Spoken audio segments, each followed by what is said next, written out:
इस वीडियो में हम दो टॉपिक्स को देखने जा रहे हैं। एक हम देखेंगे कि एलिमेंट्री मैट्रिक्स क्या होता है और दूसरा हम देखेंगे कि इन्वर्जन एल्गोरिदम क्या होता है। इन्वर्जन एल्गोरिदम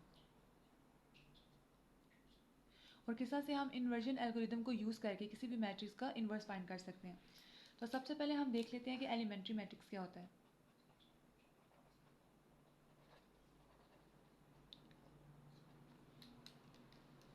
किसी भी मैट्रिक्स को किसी भी मैट्रिक्स के ऊपर अगर आप सिंगल ऑपरेशन परफॉर्म करें,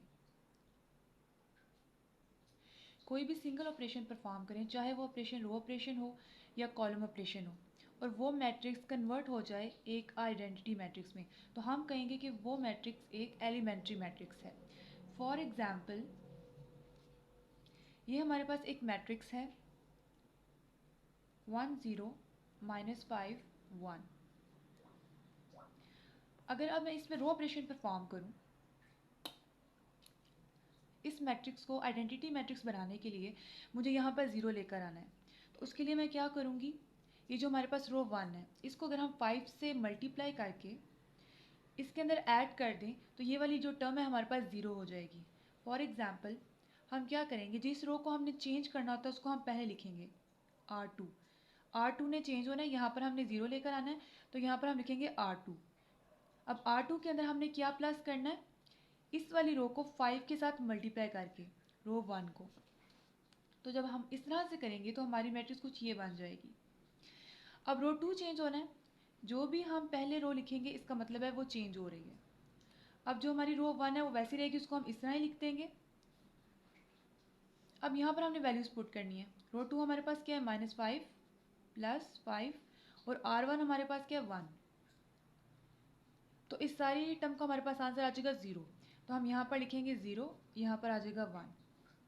तो ये सिंगल रो ऑपरेशन परफॉर्म करने से हमारी जो मैट्रिक्स थी वो कन्वर्ट हो गया आइडेंटिटी मैट्रिक्स में, इसलिए ये एक एलिमेंट्री मैट्रिक्स है। इसके बाद हम एक एग्जाम्पल देखते हैं, दूसरी एग्जाम्पल देखते हैं। फॉर एग्जाम्पल, इस मैट्रिक्स को आप कंसीडर करें 0 0 1 0 1 0 और 1 0 0। इसको अगर आप ध्यान से देखें तो इसके ऊपर अगर हम कॉलम ऑपरेशन अप्लाई करें,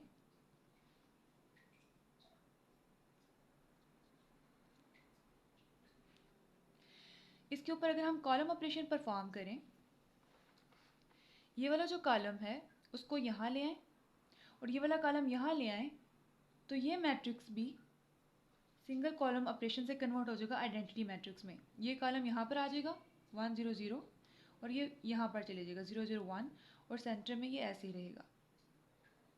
तो ये भी एक सिंगल कॉलम ऑपरेशन परफॉर्म करने से कन्वर्ट हो गया आइडेंटिटी मैट्रिक्स में, तो ये भी हमारे पास एक एलिमेंट्री मैट्रिक्स है। लेकिन यहाँ पर अगर हम एक एग्जाम्पल देखें,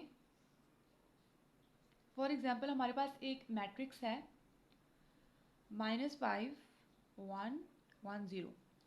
अब इसको देखें तो इसको हम किसी सिंगल ऑपरेशन से आइडेंटिटी मैट्रिक्स में कन्वर्ट नहीं कर सकते, क्योंकि सबसे पहले तो हमें यहाँ और यहाँ 1 चाहिए और दूसरा हमें ये -5 नहीं चाहिए, तो ये हमारे पास एक एलिमेंट्री मैट्रिक्स नहीं है। अब चलते हैं हम अपने दूसरे टॉपिक की तरफ, जो कि है इन्वर्जन एल्गोरिदम।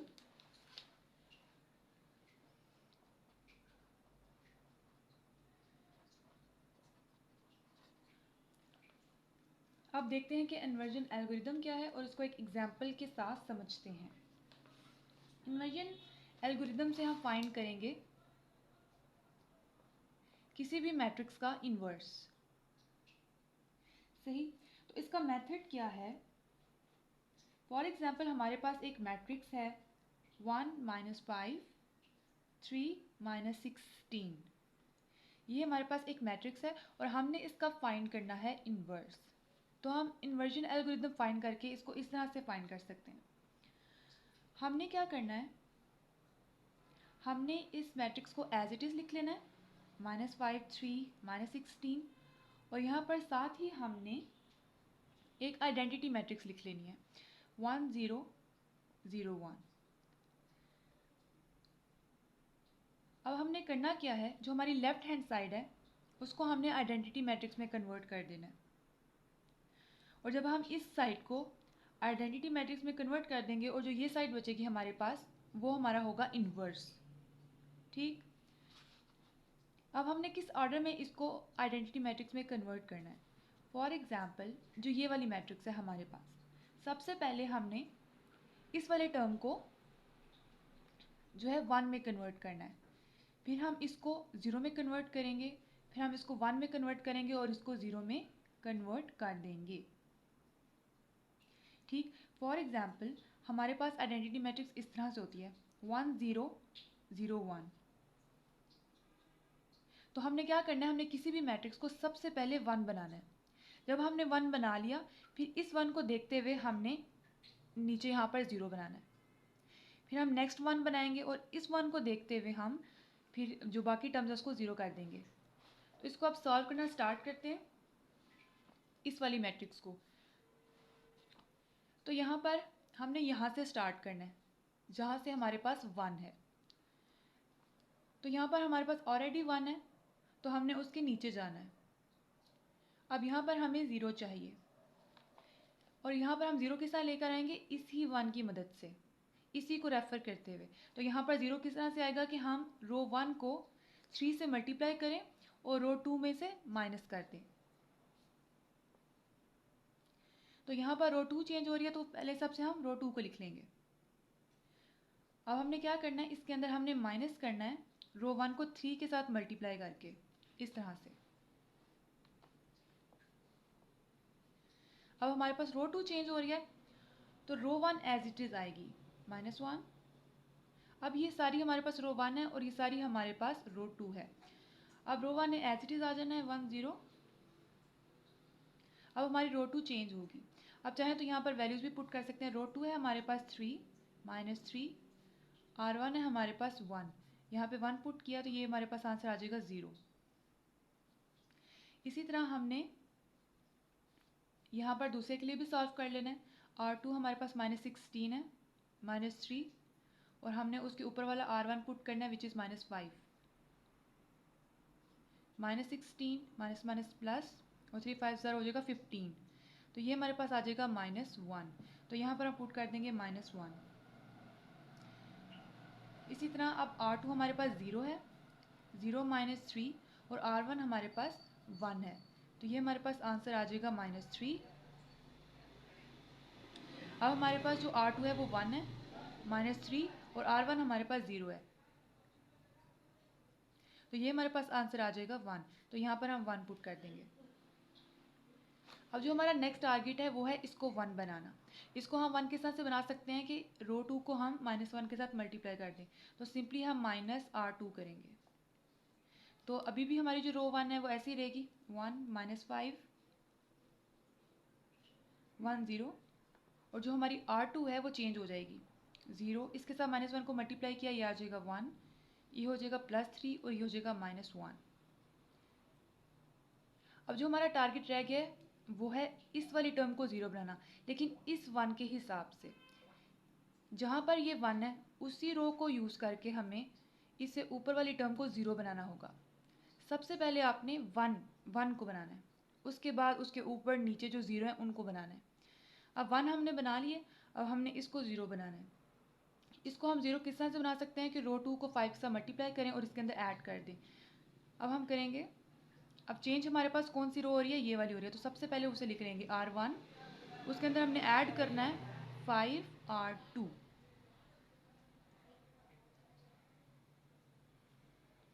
तो हमारे पास जो R1 है वो चेंज हो रही है और जो हमारे पास R2 है वो एज इट इज़ आ जाएगी यहाँ पर 3 -1।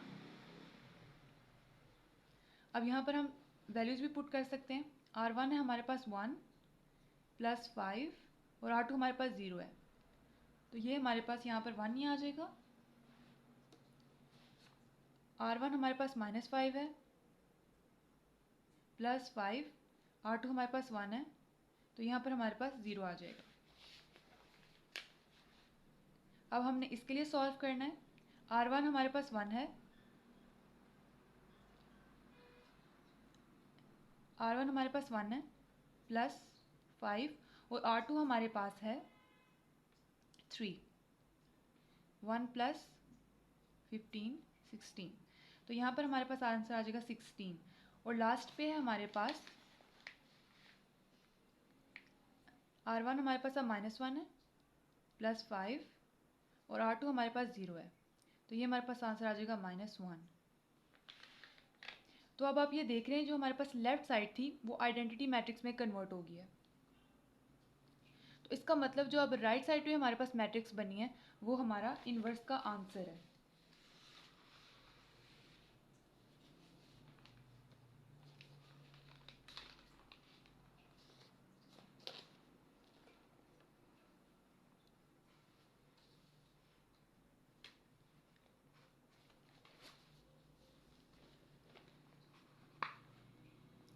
यहाँ जो हमारे पास लास्ट ऑपरेशन है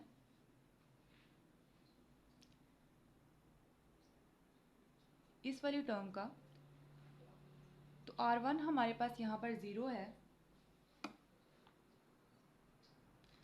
ये हमने यहाँ से गलत परफॉर्म कर दिया। यहाँ पर हमारे पास जो R1 है वो 0 है प्लस 5 और जो R2 है हमारे पास वो -1 है। तो यहाँ पर हमारे पास -5 आ जाएगा। तो अब जो ये वाली मैट्रिक्स है ये हमारे पास हमारा इन्वर्स है।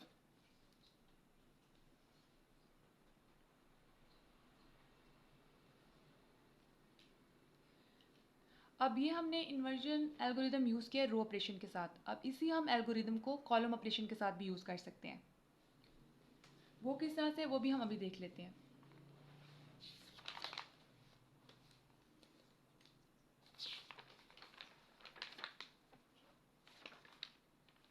मैट्रिक्स हमारे पास है 1 -5 3 -16।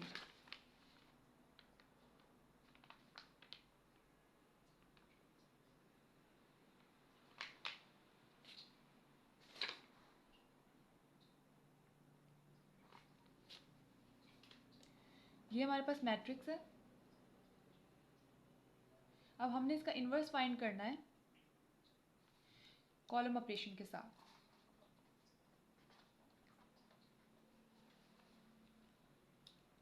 तो अब कॉलम ऑपरेशन किस तरह से हम अप्लाई करेंगे, यहाँ पर हम लिखेंगे मैट्रिक्स 1 3 -5 -16 और यहाँ पर इसके नीचे अब हम आइडेंटिटी मैट्रिक्स को लिख देंगे 1 0 0 1। वहाँ पे हमने रो वाइज देखा था, अब यहाँ पर हमने कॉलम वाइज देखना है। ये हमारे पास कॉलम 1 है और ये हमारे पास कॉलम 2 है।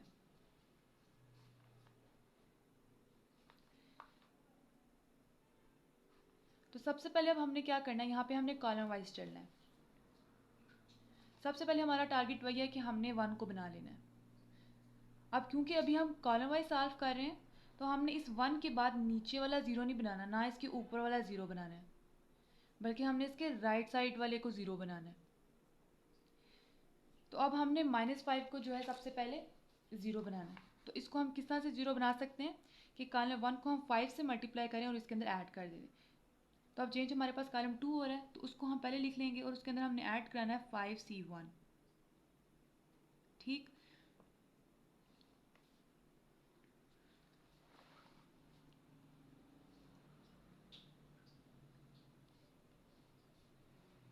तो हमारे पास जो कॉलम 2 है वो चेंज हो रहा है और जो कॉलम 1 है वो सेम रहेगा 1 3 1 0। अब जो हमारे पास कॉलम 2 है वो चेंज हो रहा है। अब यहाँ पर हमारे पास जो टर्म है वो है -5 प्लस 5 और हमने यहाँ पर C1 लिखना है विच इज़ 1। तो ये वाली टर्म हमारे पास आ जाएगी 0। फिर हमारे पास जो कॉलम 2 की वैल्यू है वो है -16 प्लस 5 और जो इसके अगेंस्ट कॉलम 1 है वो हमारे पास 3 है। तो -16 प्लस 15 इज इक्वल टू -1। तो यहाँ पर आंसर आ जाएगा -1। फिर हमारे पास 0 प्लस 5 और उसके अगेंस्ट कॉलम हमारे पास 1 है तो यहाँ से आ जाएगा 5। फिर हमारे पास 1 प्लस 5 इंटू उसके अगेंस्ट जो कॉलम है 0 और ये हमारे पास आंसर आ जाएगा 1।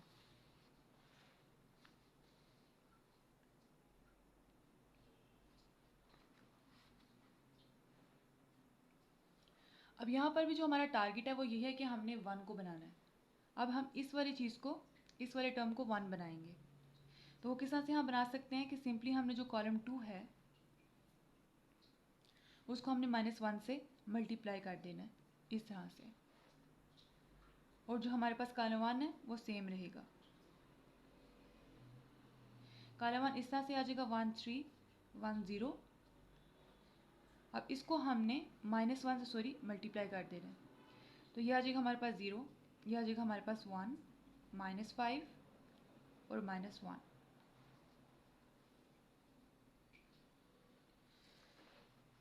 अब जो हमने लास्ट चीज़ करनी है वो ये करनी है कि जो हमारे पास ये है, अब हमने इस वाले को 1 बना लिया।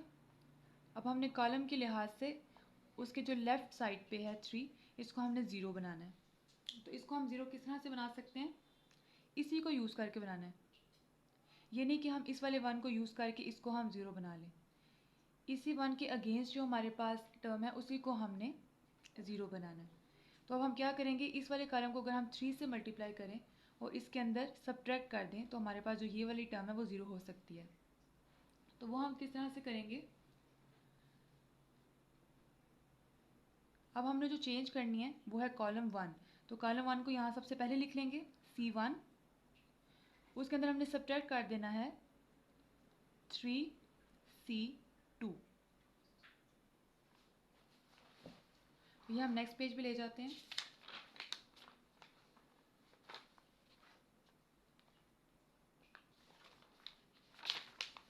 वन 0 3 1 और नीचे हमारे पास है 1 -5 0 -1। तो यहाँ पर हमारे पास जो चेंज होगा वो कॉलम 1 है, तो उसको हम पहले लिख लेंगे और इसके अंदर हमने सब्ट्रैक्ट कर देना है 3 कॉलम 2।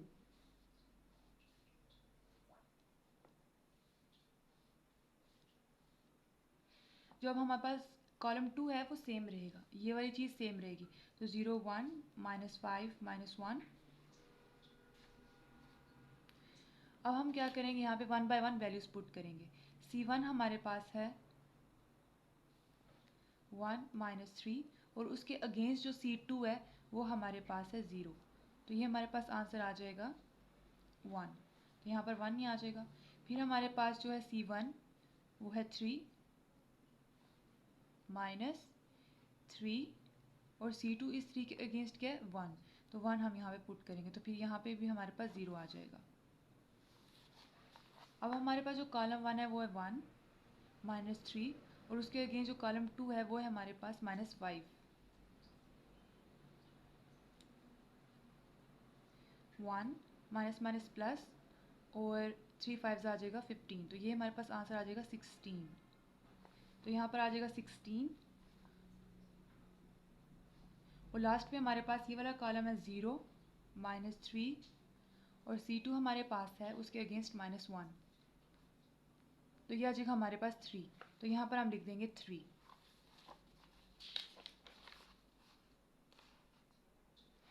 तो आप देख सकते हैं जो कॉलम ऑपरेशन के साथ हमारा आंसर आया है और जो यहाँ पर रो ऑपरेशन के साथ हमारा आंसर आया है वो बिल्कुल सेम है। तो आप जो सा भी ऑपरेशन परफॉर्म करें जो इन्वर्स होगा वो सेम आएगा।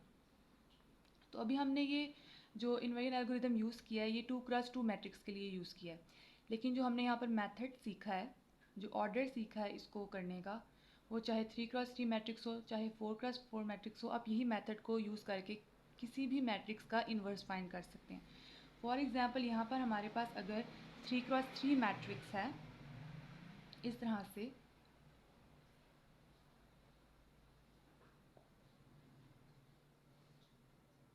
और इसका आपको इन्वर्स फाइंड करना है, तो बिल्कुल इसी मेथड से आप फाइंड करेंगे। सबसे पहले आपने क्या करना है, उस मैट्रिक्स के यहाँ पर आपने 1 बनाना है।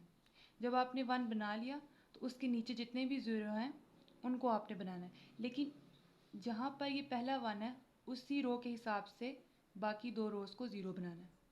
उसके बाद जो आपका टारगेट रहेगा वो ये रहेगा कि आपने सेंटर में 1 बनाना है। यहाँ पर आपने 1 बना लिया, फिर इसके ऊपर और नीचे 0 बनाएंगे, लेकिन वो 0 किस तरह बनाएंगे, इसी 1 को यूज़ करके, इसी 1 की रो को यूज़ करके ऊपर नीचे 0 बनाएंगे। उसके बाद आपका जो टारगेट है वो इस वाले 1 को बनाना है। जब इस वाले 1 को बना लिया तो इसी 1 की रो को यूज़ करके, सिर्फ इसी की रो यूज़ करनी है, कोई और रो यूज़ नहीं करनी। इसी 1 की रो को यूज़ करके जो ऊपर वाले 2 टर्म्स हैं उनको आप 0 बना देंगे। तो इसी तरह से अगर 4x4 मैट्रिक्स हो चाहे 5x5 मैट्रिक्स हो, आप इजीली इन्वर्जन एल्गोरिदम को यूज़ करके किसी भी जो है मैट्रिक्स का इन्वर्स फाइंड कर सकते हैं। तो अगर आपने इस वीडियो में कुछ सीखा है तो दूसरों के साथ भी इसे शेयर करें, और अभी तक चैनल को सब्सक्राइब नहीं किया तो जल्दी से सब्सक्राइब कर दें।